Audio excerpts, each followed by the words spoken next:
Welcome to our channel. In this video I'm going to show you how to join a Discord server without invite. Let's start. At first you have to open your Discord app, and after that tap on the plus icon, and then at the bottom you guys can see join a server. Tap on here, and after that you have to put the link of the server that you want to join,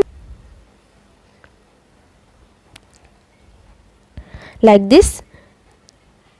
You just have to put the link, then tap on join server, and in here just tap on accept invite. And as you guys can see, I have joined this server without invitation. This is how you can join a server without invite. See how easy it is? We put lots of effort every day through videos to make your life better. If it helps, please subscribe and like. Until next time, bye bye.